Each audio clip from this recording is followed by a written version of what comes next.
E se abandonar tudo que você conhece fosse o primeiro passo para você descobrir que você tem um destino extraordinário? Essa é a história de Lolly Willows, um livro de 1926 da autora Sylvia Townsend Warner.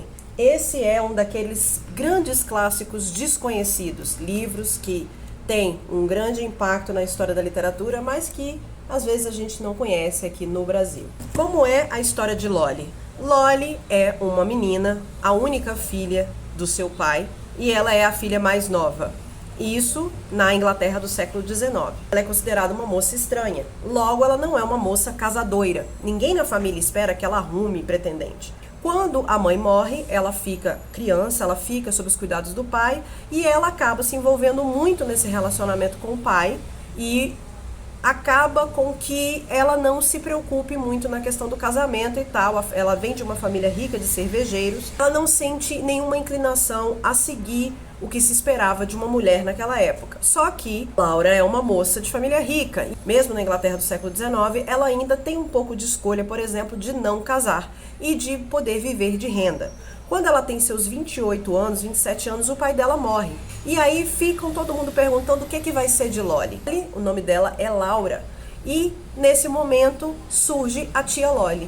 Ela vai viver na casa dos irmãos. Primeiro Jamie, depois o Henry. Esses caras são casados e ela fica ali com uma cunhada que ajuda na criação dos sobrinhos. E ela, por ser uma moça modesta, tímida, ela acaba cumprindo muito bem esse papel. E fica mais de 20 anos cumprindo esse papel, que é um papel de sempre estar dando apoio para terceiros.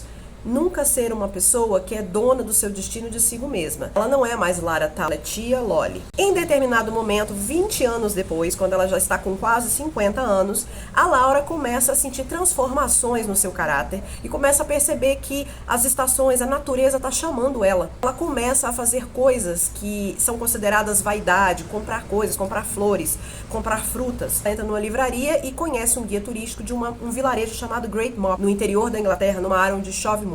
E ela sente um chamado para ir morar na cidade, fala com os irmãos, com o irmão e a cunhada. Olha, seus filhos já estão criados, não tem nada para mim aqui a não ser envelhecer dando trabalho para vocês, então eu resolvi que eu vou me mudar. A família fica muito chocada, acha que é uma brincadeira, mas depois ela diz que não. Ela quer viver a velhice dela sozinha, solitária, num lugar onde ela está sendo chamada para aquele lugar quase como se fosse magia. E aí o irmão dela fala que ele investiu as rendas dela e que ela não tem tanto dinheiro quanto ela acha. E aí Lolly descobre que além de tia Lolly, ela também é uma posse, como se fosse um mobiliário, um item da casa do irmão. Mas aí ela exige uma parte do dinheiro. É a primeira vez na vida que ela tá demonstrando garra, fibra. Ela briga com o irmão e fala, não senhor, eu quero meu dinheiro. Ela pega o dinheiro e se muda. Quando chegou de volta, Laura viu um grupo de mulheres de pé junto ao marco da aldeia. Estavam caladas e com a mesma expressão distante de sempre. Quando as cumprimentou, as mulheres retribuíram o cumprimento, mas sem trocar qualquer palavra entre si. Depois da passagem de Laura, todas se viraram como se por consenso e começaram a percorrer a trilha que levava ao bosque. Iam buscar lenha, concluiu Laura. Aquele comportamento naquela noite não lhe pareceu estranho.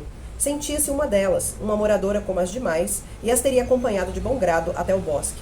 Elas eram diferentes de outras pessoas, e por que não? Viam muito pouco do mundo. Solitária na entrada do vale, a 8 quilômetros da estrada principal e separada das outras aldeias pelas colinas, Great Mop tinha a reputação de ser um lugar diferente de todos. No fim das contas, a Laura acaba descobrindo que aquela cidade é sim um reduto de bruxaria. É uma espécie de coven. Todo mundo ali pratica bruxaria, essa bruxaria natural, mais vinculada aos elementos da natureza, com beberagens, chá, banhos, essas questões. E ela realmente percebe que chegou ao seu lugar. Só que em determinado momento, um dos sobrinhos vem morar com ela. E Laura percebe que sua paz está ameaçada porque, ao invés de a bruxa, Laura, ela volta a ser a tia Lolly. E ela começa a questionar, numa coisa bastante proto-feminista, qual é o papel de uma mulher na sociedade. É assim, quando penso em bruxas, parece que as vejo por toda a Inglaterra, por toda a Europa. Mulheres que vivem e envelhecem tão banalmente como amoras e são igualmente ignoradas. Eu as vejo, esposas e irmãs de homens respeitáveis, membros da congregação, ferreiros, pequenos fazendeiros e puritanos, em lugares como Bedfordshire, o tipo de cidade provinciana que só se vê do trem. Você sabe, bem, lá estão elas criando filhos, cuidando da casa, estendendo a roupa lavada sobre ramos de groselha. Para se distrair, têm a conversa tola umas das outras e escutam os homens conversando entre si, do jeito que os homens falam e as mulheres escutam. Bem diferente de quando as mulheres falam e os homens escutam, se é que escutam. E o tempo todo afundando mais no tédio, embora a coisa que as mulheres mais odeiem seja que as considerem tediosa. E aos domingos vestem roupas de tecido barato e cobrem a cabeça e o pescoço com toucas brancas engomadas, ao menos as puritanas, e atravessam os campos até a capela para ouvir os sermões. Nada há para elas, salvo sujeitarem-se a trançar o cabelo. E na volta escutam mais conversas. Conversas sobre o sermão, ou a guerra, ou a rinha de galos. E quando chegam em casa, há batatas para cozinhar, para o jantar. Pode parecer muito mesquinho reclamar disso, mas acredite, esse tipo de coisa se assenta sobre alguém como poeira fina, e aos poucos a poeira é a velhice, a acomodação. Acomodação. Você nunca morre, não é mesmo? Sem dúvida, é bem pior, mas existe um tipo apavorante de imortalidade pavorosa no fato de criar raízes dia após dia.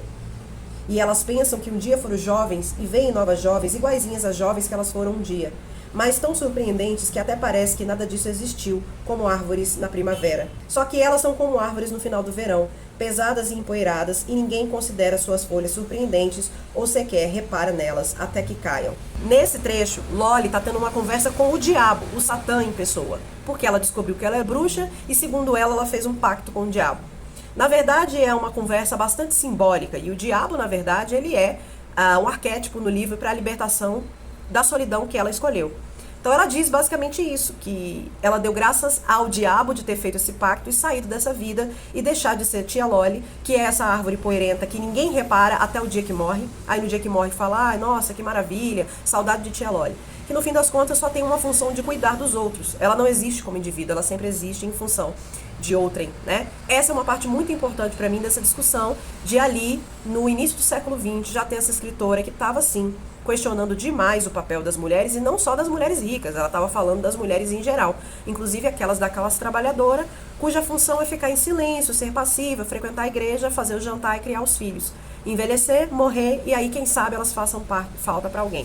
Bom, gente, eu acredito que Loli Willows pode ser considerada ali no início do século XX, na Inglaterra, uma leitura muito sombria, porque afinal de contas a gente está falando de uma boa moça, de uma boa família, que escolhe correr para o meio da natureza e fazer um pacto com o diabo para se tornar bruxa. Mas hoje, em 2025, a gente sabe muito bem do que ela estava atrás. Estava atrás de independência, de ser quem ela é, de viver do jeito que lhe bem aprovesse, né? Então esse livro foi considerado um livro muito sombrio no início do século, mas para mim não foi. Para mim foi uma leitura extremamente agradável, e é muito interessante você ler os pensamentos de Laura, que é uma mulher extremamente inteligente, e que aos 50 anos ela decide mudar de vida e de forma extremamente drástica. Eu acho que vale muito nesse desafio que eu tentei fazer, de leituras mais pra cima, de boas imagens, e é um livro muito interessante com uma escrita que ao mesmo tempo é histórica e também com pontos contemporâneos. Então me conta, você já leu esse livro? Você conhecia esse livro que está sendo publicado pela Bertrand Brasil pela Bertrand Brasil? Se você já leu, me conta o que você achou. E é isso, pessoal. Se você gostou dessa resenha, compartilhe esse vídeo com seus amigos e familiares, manda no grupo do Zap da família. E é isso, beijo!